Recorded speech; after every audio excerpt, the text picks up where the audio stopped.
Now that this nail business is handled, I should probably be getting back to executive. But maybe I'll keep poking around. Just for a little bit.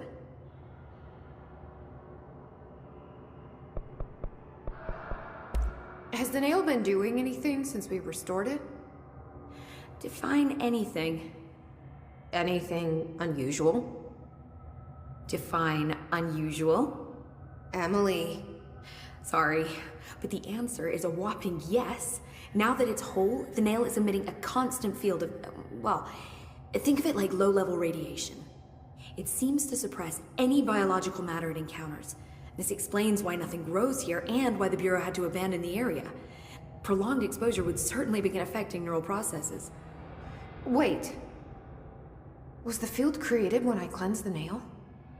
I considered that, but the nail's readings are quite different from the ones I recorded at the cleanse control points. I think the nail's field is purely of its own making. In fact, I think it would passively prevent any His corruption, like the HRAs do. Which makes me wonder what actually occurred when you cleansed the nail. I've been wondering about that myself.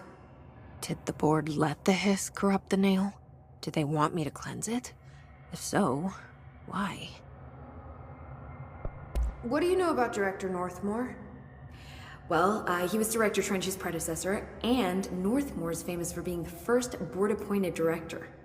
See, before we found the oldest house, directors were picked by committees of old men in suits, drinking cognac and smoking cigars or whatever. You know, standard, uninteresting methods. I think the word you're looking for is bureaucratic. Or antiquated. Regardless, Northmore was eventually forced to... Well, we don't need to go into that. Strangely, the only two board-appointed directors left the position under unusual circumstances. If the board appoints a director, then how do they retire them? I doubt they go out and buy you a gold watch. Sorry, Jesse, I didn't mean to imply that... Don't worry. If anyone's getting shown the door, it's them. What do you know about an entity named Former? I can't say I've heard of it.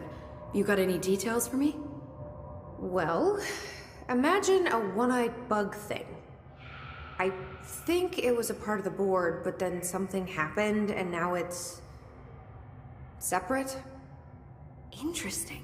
See, I always wondered if the board was some sort of entity or a group or conglomerate of linked consciousnesses, but this supports the group theory. Although I could have undergone some sort of corporeal exile. Too many unknowns to form a working hypothesis yet, but I can prioritize this matter in future astral dives if you think it's important. Fortune favors the prepared. Do it. I'm gonna keep looking around. I wish I could go with you, but I still need 30 hours of training before I can do field work. We'll work on that.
this paranatural power contained in one place is a risk. Makes me wonder what other dangers are locked away.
Darkness engulfed the elevator. There was something there. A presence. Jesse Faden could hear it. A call. It was faint, reaching for her from a dark place. Faden was sensitive to visitations. She had them all the time. From her guiding star and the previous director. She was the perfect receiver. As if she'd been made for this. Faden paused to feel it. The force at play here. It was changing things around her, subtle, trying to make her act. Faden didn't like that. Her guide felt it too. Polaris didn't flare up in defense as with the hiss, so it wasn't all bad. Not a hostile transmission. It was powerful, but it was coming from far away, and made weak because of the distance. It was a distress call. Faden sensed a drowning man, a man desperate to escape. She sensed something else, too. A hunger in the dark, not unlike the hostile resonance, waiting. She knew that desperate acts can have grim consequences. It was this, more than the man's despair, that made her follow the call. The elevator lights winked back on. The darkness receded like a memory. There was a new button on the elevator control panel. Investigation Sector. Faden pressed the button. The elevator doors slid shut with practiced bravado.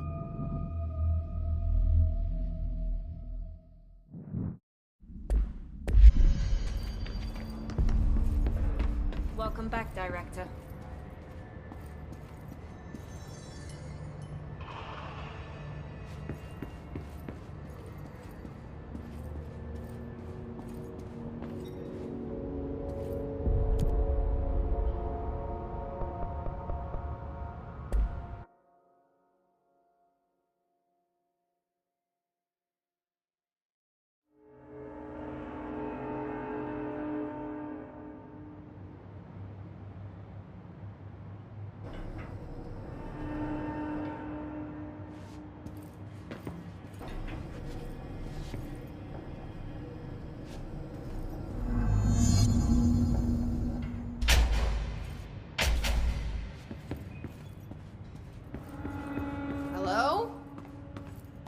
Anyone here?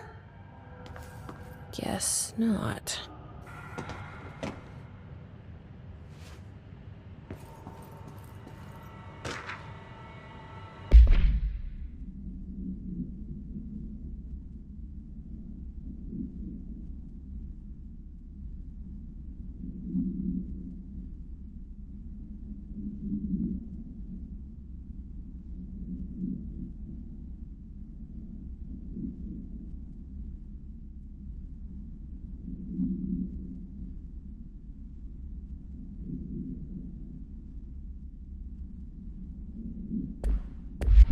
Seems a lot more crowded than the rest of the Bureau.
should open.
definitely happened here.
Do we know each other?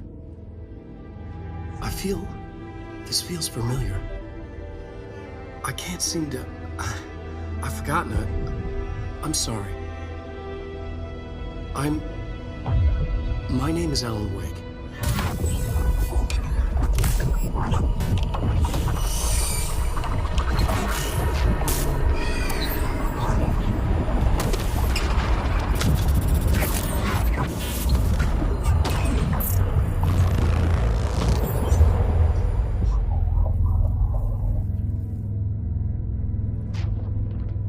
Who are you?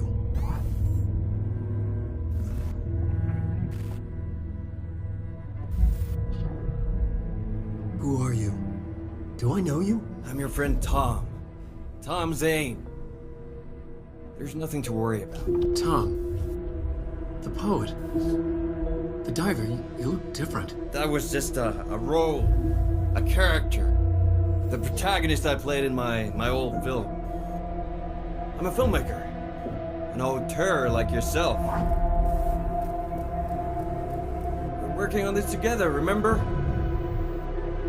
An artistic collaboration.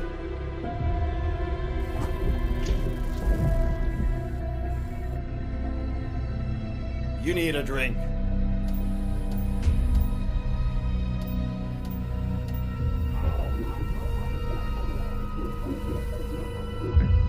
Yippish.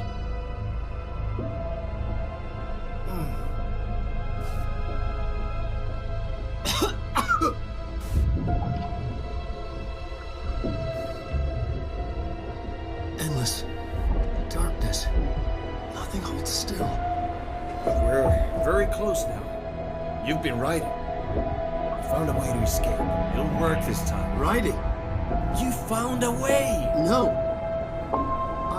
I don't... Wait. There's something. It's my double. He's out there. I've seen it. Yeah. Nothing to worry about. I'm dealing with it. It's fine, my friend. Let me handle him. You've met him? What the hell? Now, come on. You misunderstand me.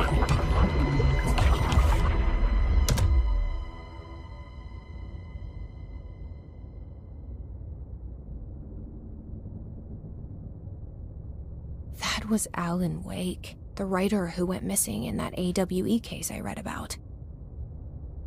What's he doing here? And Thomas Zane was with him. The poet. No, wait. He was a filmmaker. I always remember that wrong.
Dr. Emil Hartman, devoured by hungry darkness, became the thing that had been Hartman, broke loose, killed everyone it could, lurking, roaming, waiting. Then something else came, a resonance. The thing that had been Hartman went through another change.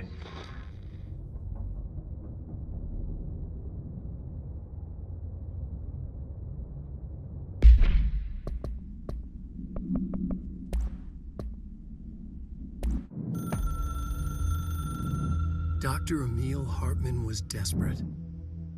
The Federal Bureau of Control had stolen his life's work. This was his last chance, his final experiment. What he'd been too scared to do before. Hartman dove into the lake, was taken, devoured by hungry darkness, became the thing that had been Hartman. Only an echo of him remained, fragmented impulses on autoplay, violent, bloodthirsty darkness in the driver's seat. Emerging from the lake, the thing was captured by the FBC, brought in, contained, studied. The thing broke loose, killed everyone it could. The FBC fell back and sealed the sector. The thing was alone in the dark, lurking, roaming, waiting. Then something else came. Not darkness, but similar enough. A sound. A resonance. It shouldn't be a surprise. If there's one, why not another? The darkness inside the thing could have been immune, could have resisted, fought, could have been passed by, passed through with no effect. But it didn't, and it wasn't. Maybe it had grown weaker over time, not aged. It was timeless, but weaker with no link to its source. A metamorphosis followed. The thing that had been Hartman went through another change.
Creepy, damp, and abandoned.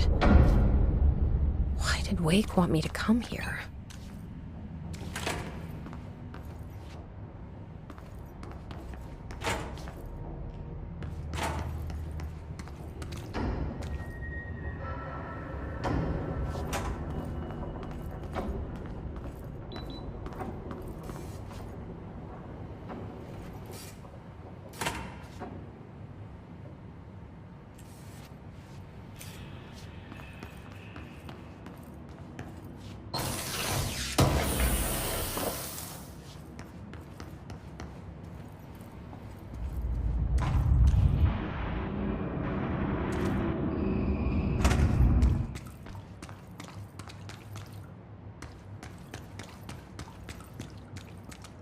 That doesn't look like a house shift.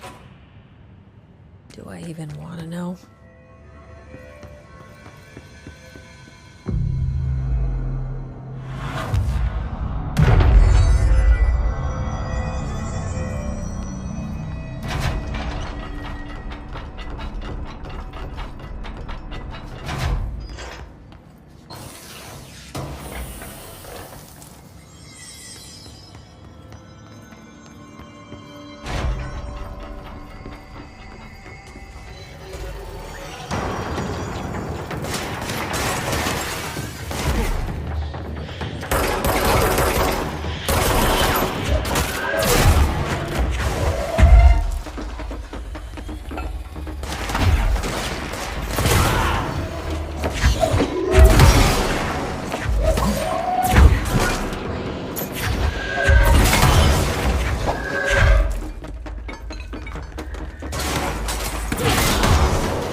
The hiss are already in here.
Whoa.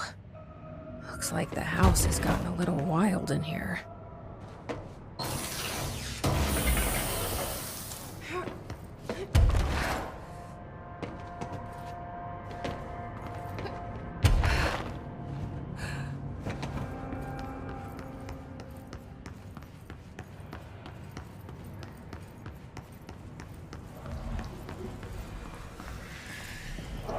This darkness is blocking the door. So now I have to deal with an interdimensional noise and sentient shadows.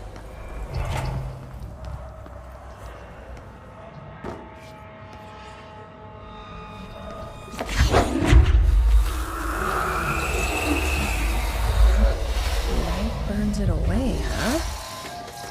Makes sense.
Guess I just take a seat.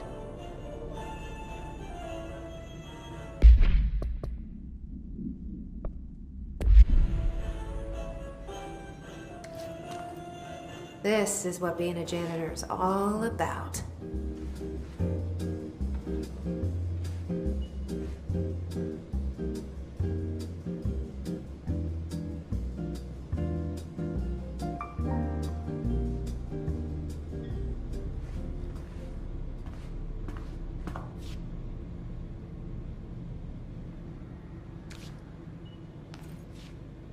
I suppose the janitor's assistant does need proper janitor attire.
The third thing. The sound made darker, the darkness made louder. Hartman was stretched, like a worm through time. The third thing was a monster. Now we crashed out of darkness toward Faden.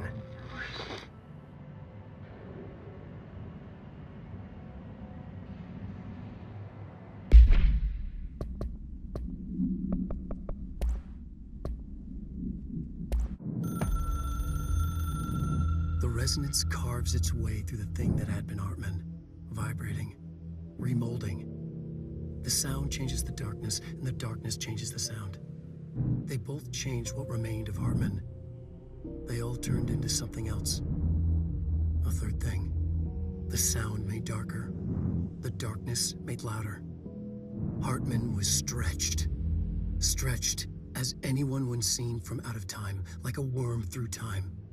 Almost an Ouroboros, a spiral, a maelstrom.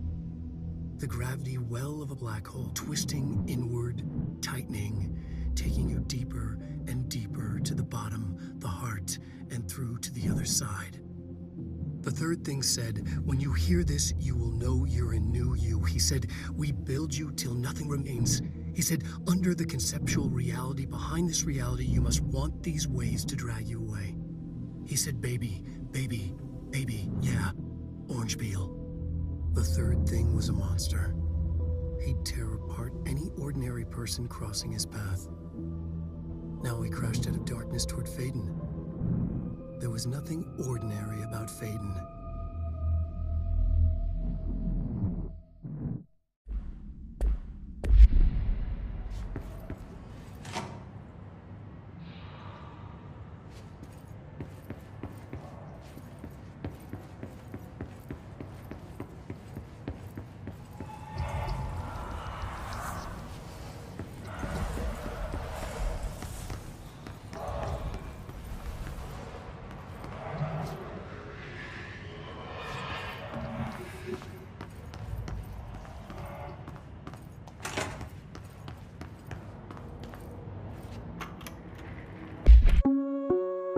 Reminder, All employees are required to report their hours at the end of each month.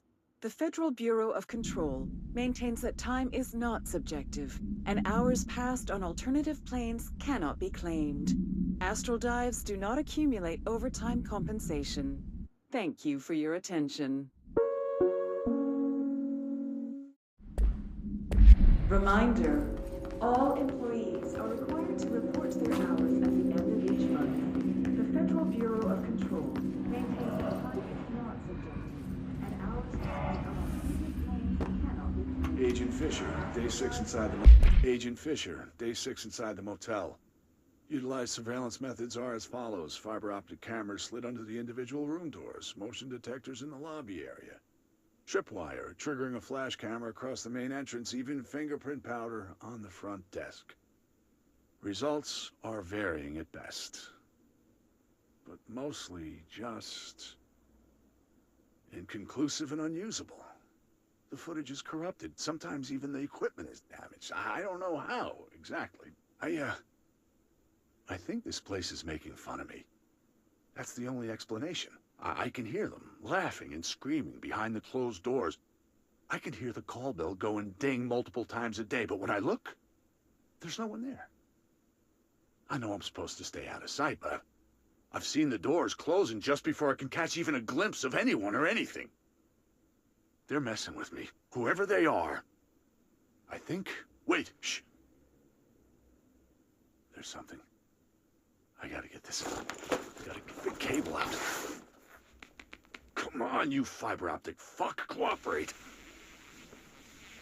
Okay, there we go.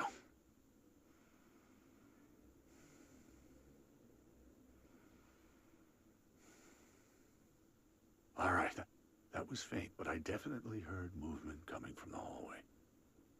I think I might have finally caught one. Ha!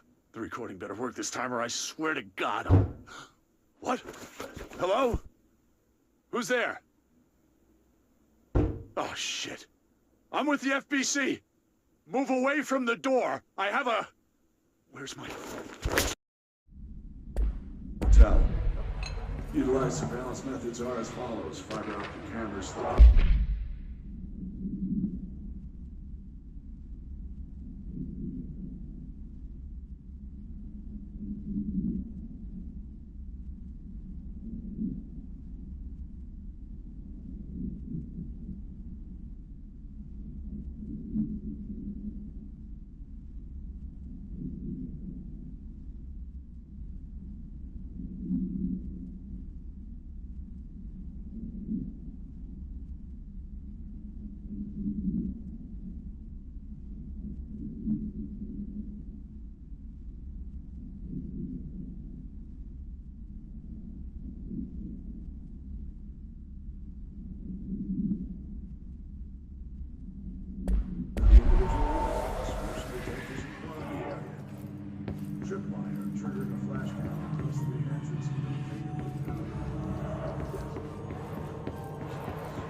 My understanding of the darkness is fragmented, incomplete. This abyss, this void, it very much does not wish to be understood. If light symbolizes knowledge, then it stands to reason that darkness would equate to ignorance. By its very nature, it abhors comprehension. Of course, my own nature drives me to comprehend all. We are opposing forces, destined to collide. And given this conflict of natures, we know that the light of truth will burn away the darkness, both figuratively and literally. Any significant light source can be used as protection, even weaponry against this metaphysical gloom. And then there are the artists. I know for a fact that Tom, Wake, the Anderson brothers, and Lane all had some involvement with the darkness. The question is whether their uncanny ability to affect reality through their art beckons the darkness, or did their work perhaps even create it? With Wake now secure in my lodge, I expect I shall grow closer to learning the answers to these questions. Assuming he cooperates, which is proving quite the challenge.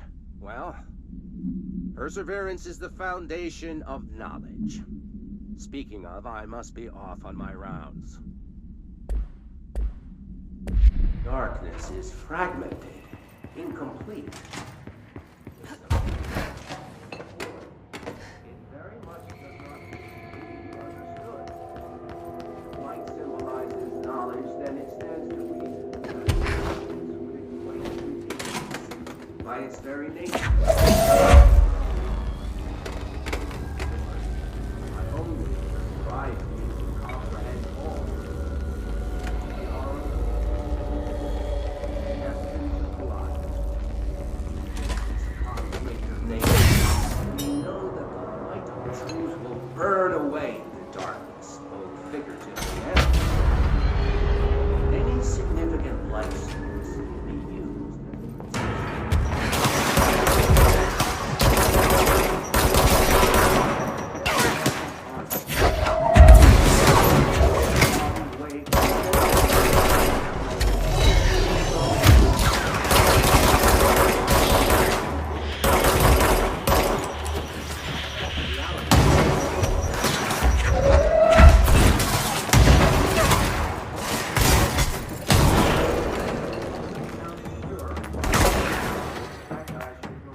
Hey, the lads in here have died standing up.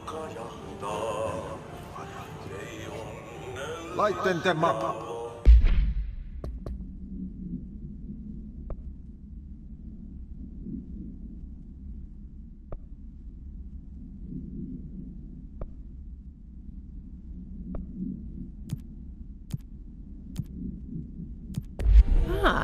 More plants. Alright, let's go make some new friends.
There you go. Doesn't that feel better?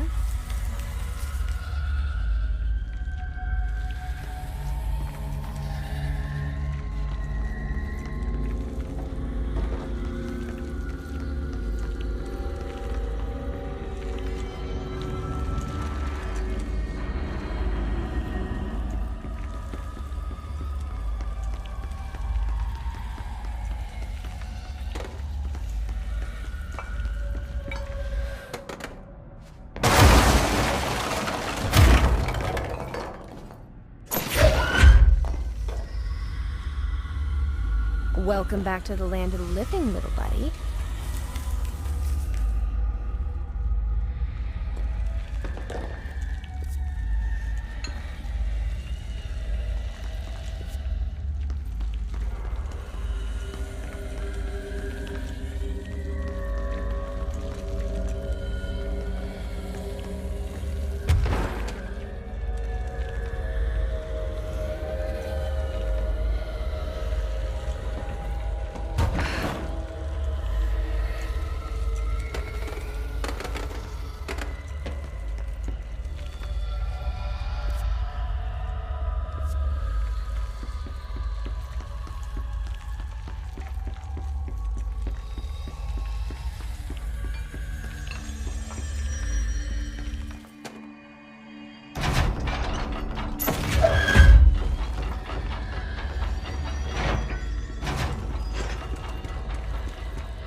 Something in this darkness is draining me.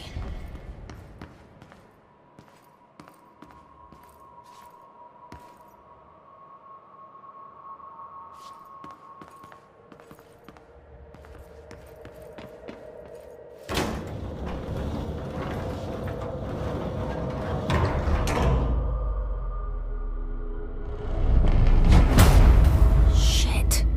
Now what?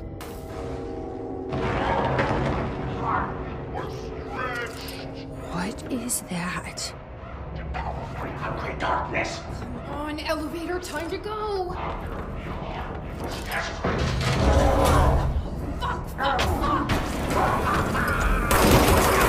Nothing even touches it. Like the light. I can use that.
Brian Hennerman, 21 years old, resident of southern Texas. I'm sorry, ma'am, but I really don't understand why I'm here. You know what you did, Mr. Hennerman. I do? Tell me about Delivery Disaster. The movie? I mean, it wasn't very good. That's not what your review said, but we'll come back to that. Tell me where you got the movie from. Movie night with a K, not an N, not night, like nighttime, but... Who contacted you? Who told you to review that film? No one. I just did it because it looked obscure. I didn't even like the movie. I shouldn't have given such a high score, but reviewing obscure films makes you look smart. And I thought if I looked smart, I would get listeners. My podcast would take off and I could move out of my parents' basement and maybe even go to college and get a film degree like I've always wanted to. I swear. I swear, I swear, I swear. Okay, the kid doesn't know shit. I'm ending the session. 21 years old, resident of Southern Texas. I'm sorry, ma'am, but I really don't understand why I'm here. Tell me about the disaster.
Arcade machines.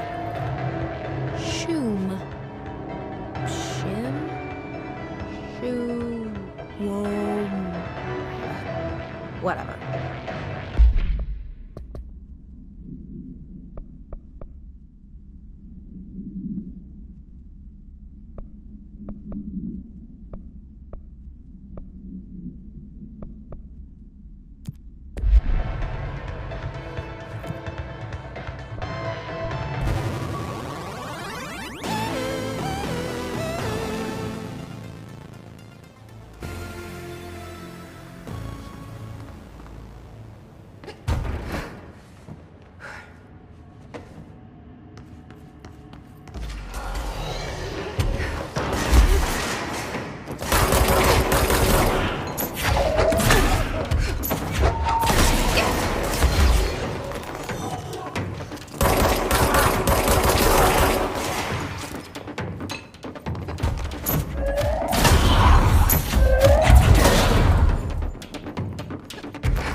investigations. Jesus, don't scare me like that, Langston. If you're talking right now, I can't hear you. It's a one-way system. Try to find an intercom. Langston, it's me, Jesse. I know. I can see you on the monitors. The cameras in there haven't worked since we sealed that sector off a couple years back. Let me guess. You sealed it because of the monster guy. Wait, did you see Dr. Hartman? Jesus, I really wish you hadn't opened that fire break. Okay, listen, you need to find Hartman and kill him before he gets out into the Bureau. That thing is a person? He was a person. We brought him here to study after he was, altered in an AWE. I forget the medical word for what happened, but now light physically hurts him. Do you have a flashlight? No. A lantern? Headlamp? Oh yeah, flare gun. Oh, Christmas lights. You could wrap them around your... I don't have any of those, Langston. Shit. Okay, well, I'm sure you'll think of something. I'll keep an eye on you from the panopticon.